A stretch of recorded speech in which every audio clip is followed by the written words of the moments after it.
use of the law. And this brings us to the first law of economics, which he talked about before. It's called the law of scarcity. The law of scarcity says that for any product or service to have value, it must be scarce or limited relative to the demand for it. If it's not scarce, then the price will be low. If it is scarce and people really want it, the price will be high, just like bidding in an auction, which is what the marketplace is. An economic good, is what they call, is one for which there's a greater demand than there is available supply. Homes, cars, clothes, food are economic goods, and therefore are valuable and have prices because they are scarce relative to the number of people who want them. Oxygen, on the other hand, is available in unlimited amounts to everyone who wants to breathe. Therefore, it has no economic value. Except, when does oxygen have economic value? Well, I'll tell you this. When you're down 50 or 60 feet and your tanks run out of oxygen and you need oxygen from someone else, then oxygen has an extraordinary value because now it is desired and it is scarce. The law of supply and demand, which we also mentioned, says that the price of any economic good is determined by the supply of that good relative to the demand. When the demand for a good increases, customers will offer a higher price for that good, like an auction. When the supply of a good increases relative to the demand, in other words, the demand stays the same but the supply increases, customers will offer less or pay less for the same good. At the market clearing price, all buyers will be able to sell all they have available, and all customers willing to purchase at that price will be satisfied. And in a flea market or a farmer's market, the very best outcome is that at the end of the day, the farmer goes home with nothing left, and all of his customers go home as the sun sets, having satisfied all of their needs. That's the ultimate and perfect goal of business activity.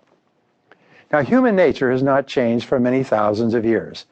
All human behavior is the result of 7 characteristics which are common to all people of all races, colors, creeds, nationalities throughout all of history. Here is an illustration of these qualities, and I'll do this by giving you what I call a crash course in Economics 101. Sometimes I will talk to my audience and I'll ask a series of questions to help them understand these categories of human behavior. The first question I'll say is, imagine being offered the same job with the pay being either $50,000 a year or $100,000 a year. Which one would you choose? Well, all things being equal, you would choose the higher amount. You'd choose $100,000 a year over 50. Why? It's because people always prefer more rather than less if they have a choice. Human beings' favorite word is more, is they always prefer more to less.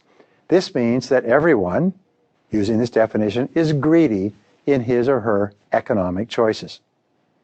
Now, some people get offended by this and they say, well, wait a minute, but all business people prefer more to less.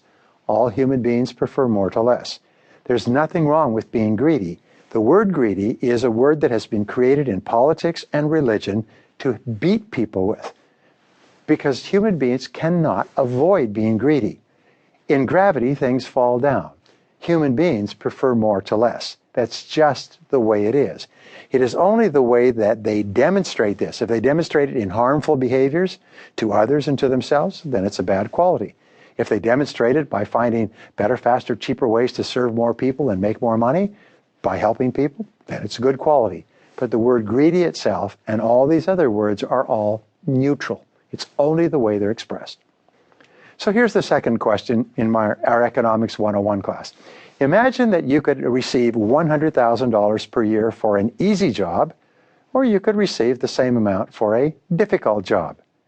Which one would you choose? Well, the answer is that all things being equal, you would always choose the easier job rather than the harder job. You see, it is not possible for a human being to choose a harder way to accomplish a task if there's an easier way available. Sometimes we refer to the law of least resistance, that human beings always take the way of least resistance to do anything. Human nature is like water. It always flows downhill. If you choose the easier way over the harder way, it means that in this sense, everyone is lazy in both their personal and economic lives.